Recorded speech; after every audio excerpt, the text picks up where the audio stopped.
Assalamualaikum warahmatullahi wabarakatuh. Alhamdulillahirabbil alamin. Kita patut bersyukur kepada Allah karena kita masih diberikan kesehatan jasmani dan rohani. Baiklah, pagi hari ini kita akan belajar tematik 5G atau tema 7 muatan bahasa Indonesia. Sebelumnya kalian siapkan buku tematiknya dan kalian awali dengan Bismillahirrohmanirrohim. Nah, hari ini kita akan membahas tentang paragraf teks narasi dan membuat surat undangan. Kalian simak baik-baik penjelasan berikut ini. Paragraf narasi adalah paragraf yang menceritakan tentang terjadinya suatu peristiwa yang berlangsung berdasarkan kronologi atau urutan waktu. Nah, saat kita membaca paragraf narasi, kita akan seolah-olah mengalami sendiri peristiwa yang sedang dibahas. Tujuan dari paragraf narasi memberikan informasi atau wawasan serta memperluas pengetahuan. Nah, narasi di sini adalah satu jenis pengembangan paragraf dalam sebuah teks yang merupakan rangkaian peristiwa dari waktu ke waktu, dijabarkan dengan urutan awal, tengah, dan akhir. Kita akan bahas ciri-ciri dari teks narasi di sini. Baiklah, kalian simak. Nah, pada teks paragraf narasi ini terdapat alur cerita, tokoh, setting, dan konflik.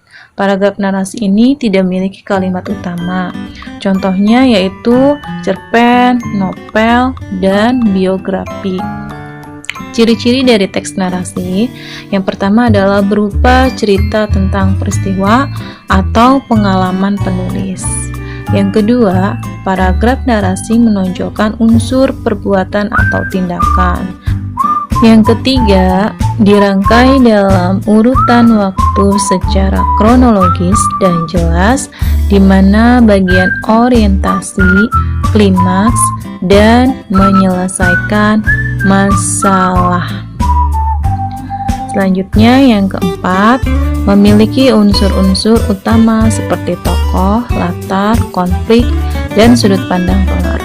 Yang kelima, biasanya terdapat cukup banyak kalimat langsung di dalam paragraf. Nah, itu ciri-ciri dari teks narasi. Untuk menggali informasi penting teks narasi, yaitu memiliki banyak informasi yang penting mengenai peristiwa yang pernah terjadi.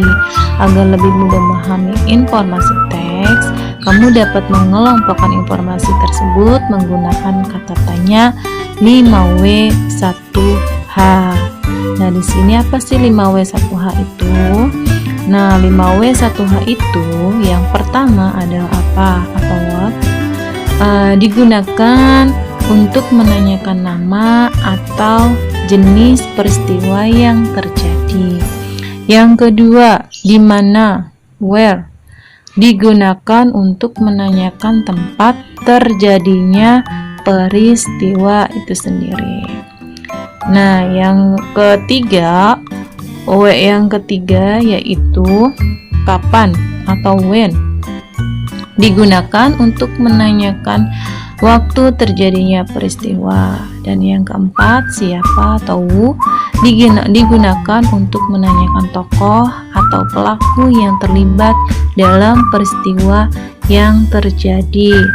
Nah, yang 5W terakhir adalah mengapa atau why, digunakan untuk menanyakan penyebab atau alasan terjadinya peristiwa.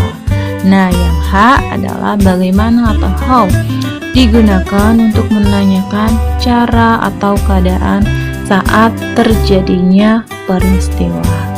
Nah, demikian tadi penjelasan tentang paragraf teks narasi. Selanjutnya, kita akan membahas bagaimana cara membuat surat undangan.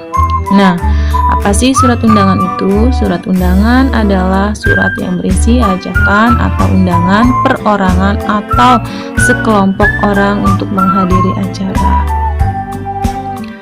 Ada 3 jenis surat undangan. Yang pertama, undangan resmi, yaitu undangan yang mengatasnamakan sebuah lembaga atau organisasi. Biasanya ini digunakan untuk kepentingan kedinasan. Nah, yang kedua adalah surat setengah resmi, yaitu surat yang mengatasnamakan perseorangan untuk kepentingannya.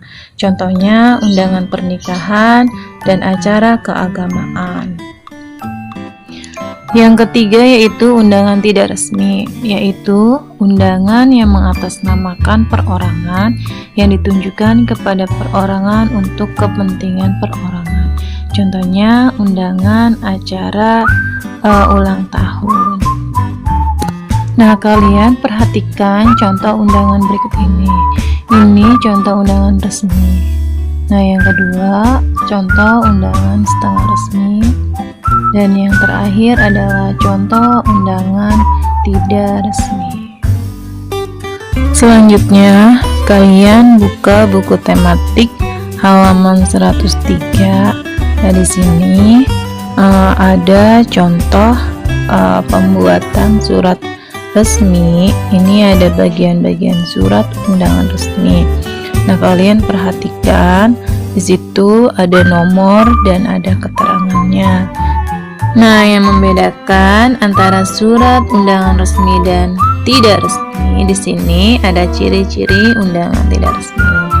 Yang pertama, tidak memakai kepala surat.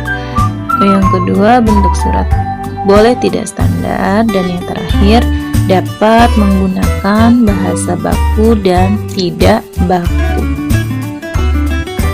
Baiklah, untuk tugasnya kalian praktek membuat contoh surat undangan tidak resmi seperti contoh yang tadi Ibu jelaskan. Kalian buat sekreatif mungkin.